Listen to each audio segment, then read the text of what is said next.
The FBI blasts Hillary Clinton for mishandling top-secret emails, why they still don't think she should be charged. And Donald Trump responds to the report as Clinton and Obama make their first joint campaign appearance.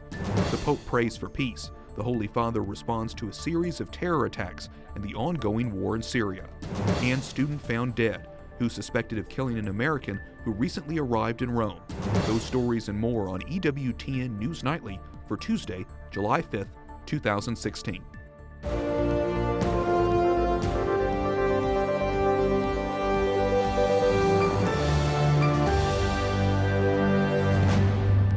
Good evening and thank you for joining us. I'm Wyatt Goolsby with your news now. Extremely careless. That's how the FBI director describes Hillary Clinton's use of a private email server while Secretary of State. But James Comey is not recommending criminal charges against her. Jason Calvi is at the FBI headquarters tonight with the latest. Jason? Wyatt, Hillary Clinton's spokesman admits that she made a mistake, but they say they're pleased with the FBI findings today. Republicans, though, are slamming it. The FBI interviewed Clinton on Saturday, and today they wrap up their one-year investigation. They were extremely careless in their handling of very sensitive, highly classified information. Hillary Clinton earlier claimed no classified emails were sent or received, but the FBI investigation finds that's not true.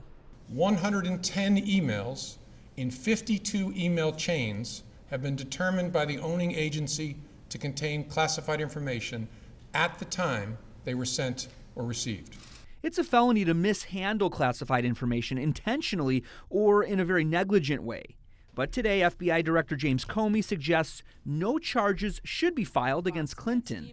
He says that decision is based on intent, context, and how similar situations were handled in the past. Although there is evidence of potential violations of the statutes regarding the handling of classified information, our judgment is that no reasonable prosecutor would bring such a case. Clinton's rival, Donald Trump, tweeted, "The system is rigged. Very, very unfair. As usual, bad judgment." And Speaker Paul Ryan says it defies explanation.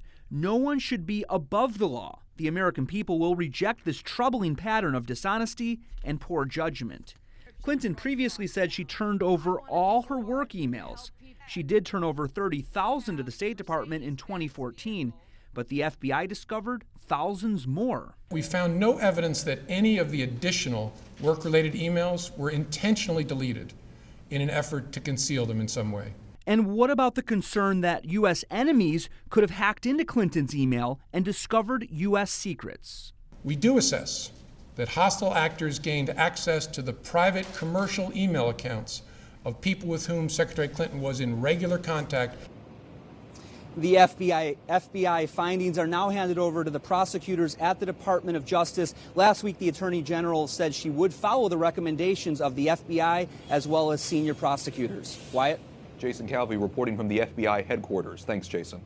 And those political fireworks come as Clinton campaigns for the first time this election season with President Obama. The two are rallying today in the battleground state of North Carolina, which has voted Republican for every president since 1980, with one exception, 2008, when they picked Obama. A recent CBS News poll puts Clinton 2 points ahead of Trump in North Carolina.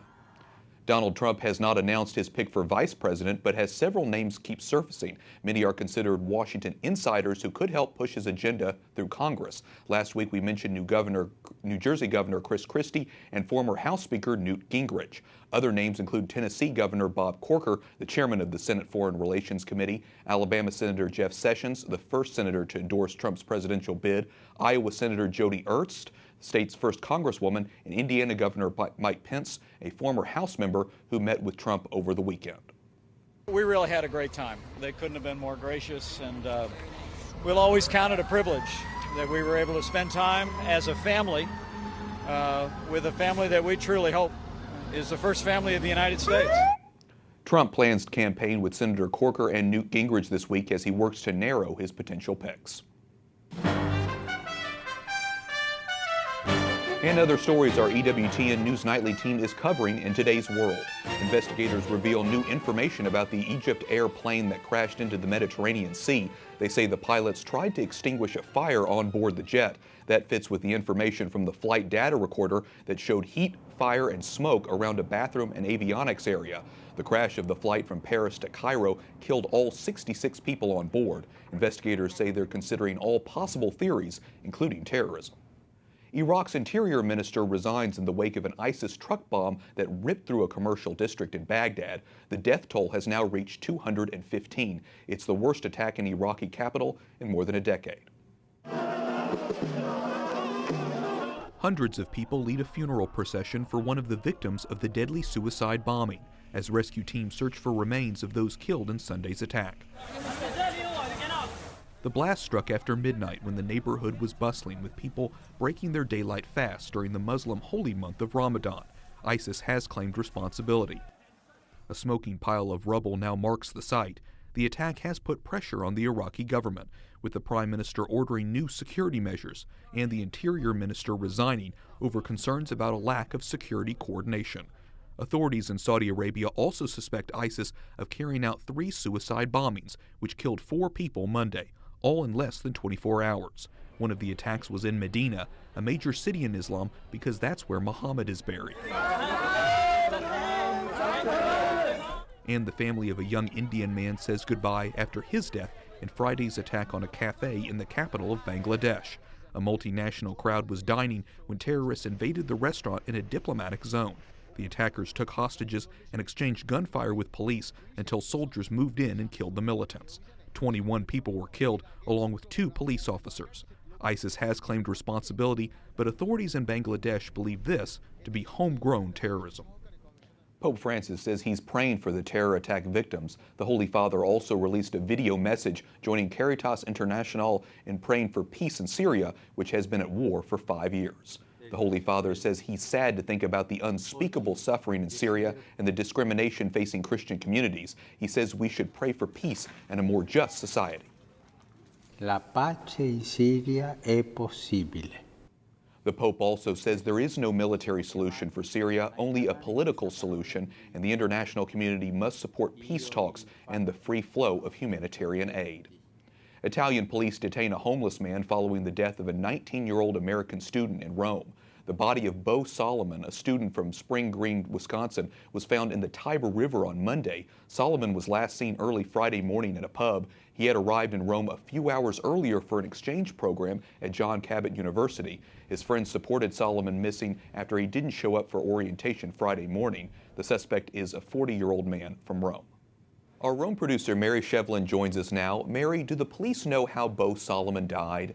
Good evening, Wyatt. At this point, all we know is really from an interview that his brother gave to a local newspaper there in Wisconsin. We know that they found him with a wound on his head and blood on his shirt in a river a few days after he had gone missing. Some Italian reports that I have read here cite that he died of asphyxiation, of drowning in the water after being thrown off the bridge. We know also that he was robbed before being tossed from the bridge in Rome. Several of his credit cards were taken and used, even a charge up being used in Milan. Absolutely horrifying. Mary, what do we know about this young man, and what are the police saying about the suspect? Well, we know he had a very bright future ahead of him. He was a go-getter from all the reports that we've not only 19 years old. He was here for a summer abroad program, as so many young people do in the summer, studying personal finance. And he had a bright future, and he'd even overcome cancer as a young man, as the news reports have been telling us. And what we know about his attacker is basically the young man who had left the pub, had left his friends, had gone off, told his friends he was using the restroom, and apparently happened upon this man in his 40s, a homeless man who lived on the banks of the Tiber River. 2 witnesses reported in Italian media saying the two got into a shoving match, which led to the homeless man shoving Bo off the bridge into the Tiber River. That's all we know at this point. Some eyewitnesses are being further interrogated. We hope to have some answers by tomorrow or the next day in this very tragic case. It is very tragic indeed. Mary Shevlin from Rome, thanks so much for keeping us up to speed. Thank you, Wyatt. Abortionists in Louisiana challenge a new state law set to take effect next month. It requires women to wait 3 days and get an ultrasound before undergoing an abortion. The law also bans dilation and evacuation abortions. A lawsuit claims the new law unfairly targets abortion clinics.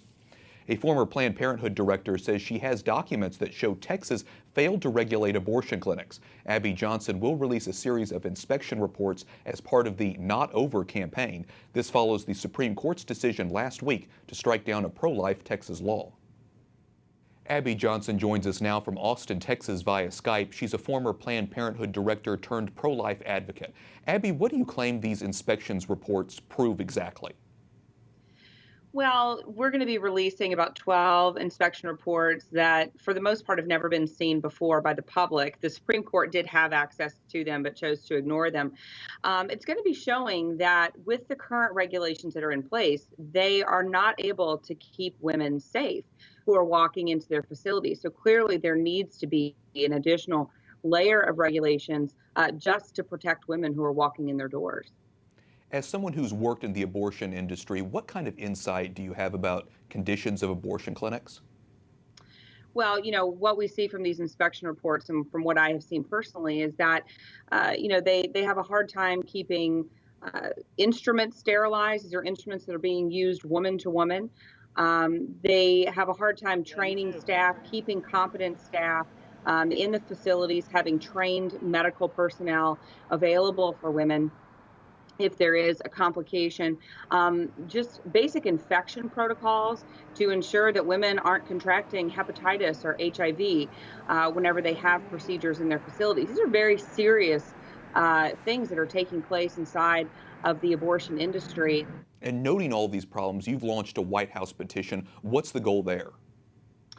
Well, not that we expect President Obama to say, "Oh, look, you got 100,000 signatures, and so I'm going to change my mind on this." But I think as a pro-life movement, we need to simply look at President Obama and look at our Congress and say, "We're not finished. We're not done. This is not over. We're going to continue to fight until not just abortion is illegal, but until abortion is unthinkable, and we're not going anywhere." My understanding is that the goal is to get 100,000 signatures. Do you think that's realistic? I think so. I mean, we have 400 to 500,000 people that show up at the March for Life every year in Washington, D.C. I think that with the power of social media and programs like yours, EWTN, I think we can absolutely reach our goal. We only have 30 days to do it, so people can go to notovercampaign.com and sign that petition today. Abby, do you see room for bipartisan support here? I mean, is this an issue both sides could potentially get behind? Well, it should be. I mean, this is something that anyone, no matter what side of the aisle they fall on, this is something that everybody should be able to say, yes, women should be protected. As pro-lifers, we don't believe that abortion is health care. However, the Supreme Court does. And they have essentially said women's health care does not deserve to be regulated. And that should be problematic for everyone, no matter if you're pro-life or pro-choice. Yep, definitely a long way to go. Abby Johnson, former Planned Parenthood director and now pro-life advocate, thanks so much for talking with us. Thank you. A Nobel Peace Prize winner is remembered for bringing attention to the Holocaust and being a fearless defender of religious freedom. Elie Wiesel's death was announced Saturday. The Holocaust survivor wrote several books about his experience at the Auschwitz concentration camp, which helped other people understand what happened during World War II. Friends and family gathered for a private funeral service in New York City on Sunday. Wiesel was 87. Coming up, our one-on-one interview with the British ambassador to the Holy See, what he's saying about the turmoil back in England. And the Pope makes plans for another trip, where he plans to visit next.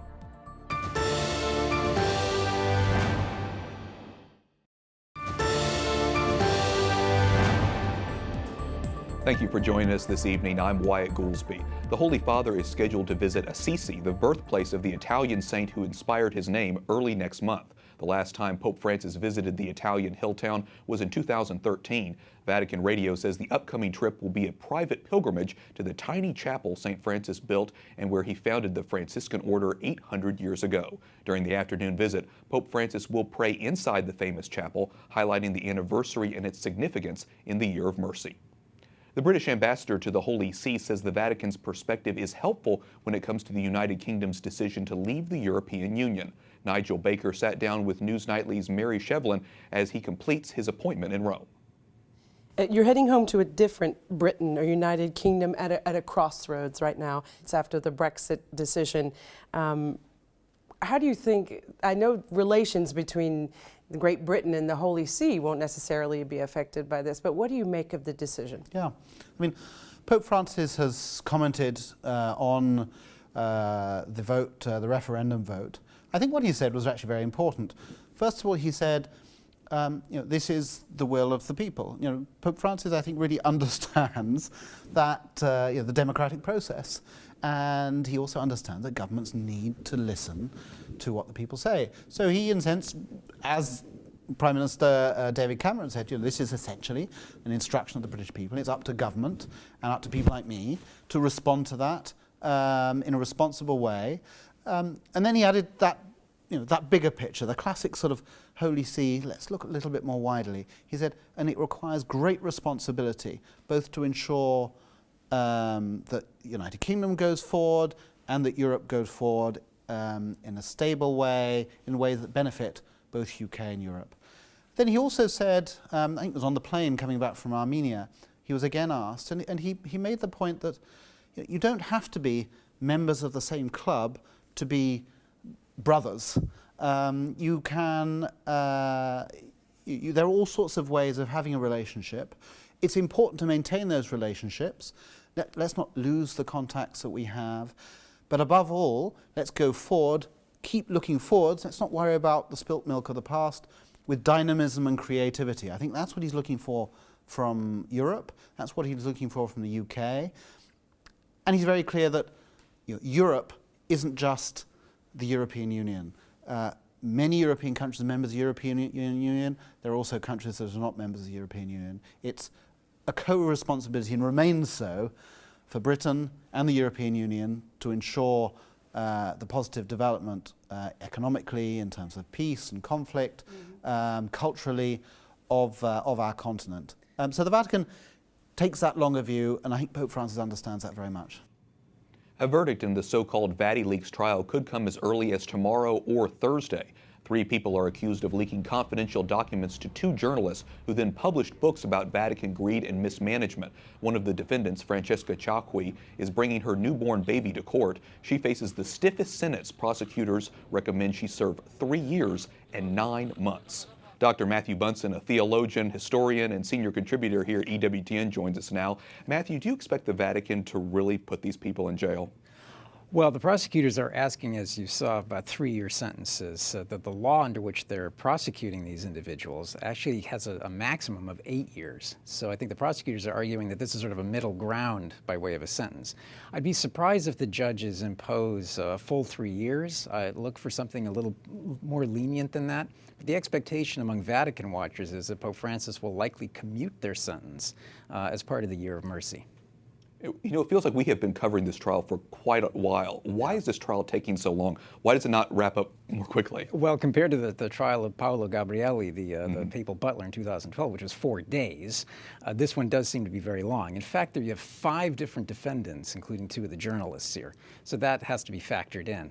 Plus, the rules are very arcane in the Vatican and how they actually hold these lengthy trials. Plus, Pope Francis wants full transparency.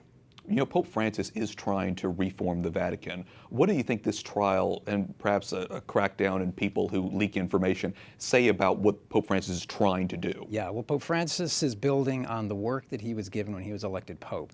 Pope Benedict XVI began this process of reform to end cronyism, corruption, and to bring financial reform and renewal.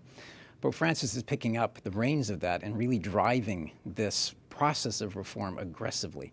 This trial in particular is notable because Pope Francis instituted the very law that they're being prosecuted under.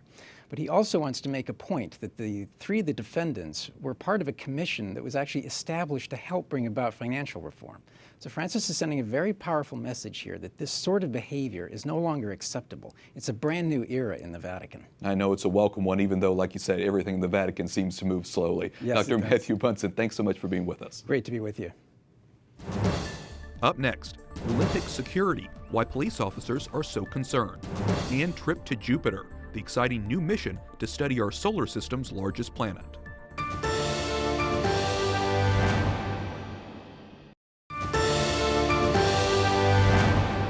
Thank you for joining us this evening. I'm Wyatt Goolsby. Police in Rio de Janeiro have an alarming message for the city's visitors just weeks before the Olympic Games begin.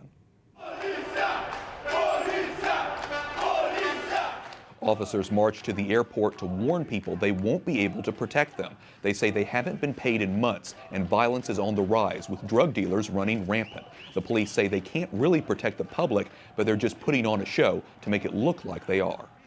Olympic organizers in Brazil are also concerned about the Zika virus, but athletes say they're still looking forward to the Summer Games. Canoeer Casey Eichfeld will compete in Rio, making this his third Olympic competition. Casey, 1 month out. How you feeling, physically, emotionally? I am feeling amazing. It's incredible to be 1 month out from my third Olympics. It has been such a journey, and it's incredible. I can't believe that time is flying so quickly. You know, there are concerns we've been covering about the Zika virus, security in Rio in general. What do you make of all of that, and how do you kind of go into it? Yeah, absolutely. So we hear a lot of the concerns, and Team USA has given us all of their attention, making sure that we know that they are going to take care of all of that stuff so that we can be there to focus on what our job is, to be there to compete and to bring home gold for the United States.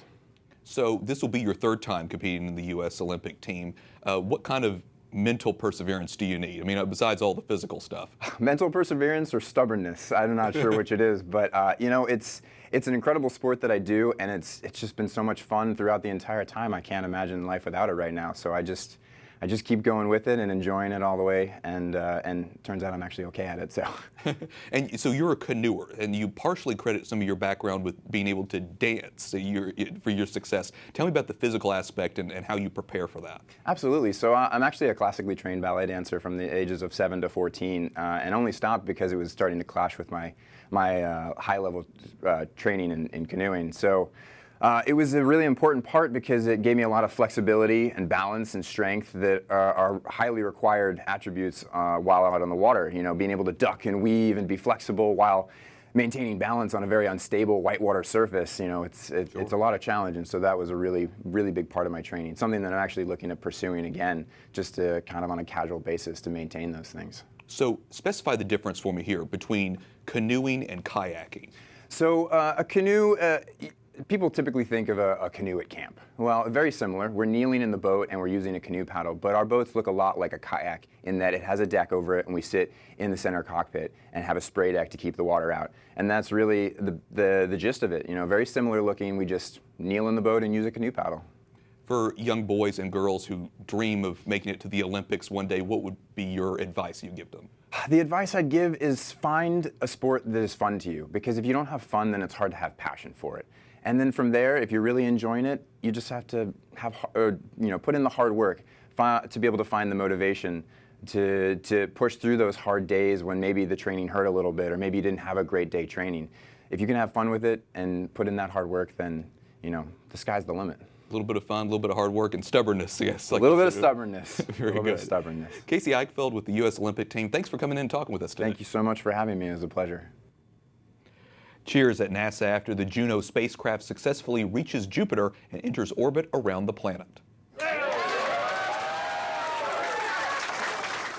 Juno was launched 5 years ago. Now it begins its real mission, studying the evolution and composition of Jupiter. The gas giant is 300 times more massive than Earth, making it the largest planet in our solar system. Scientists want to know what lies beneath the thick clouds.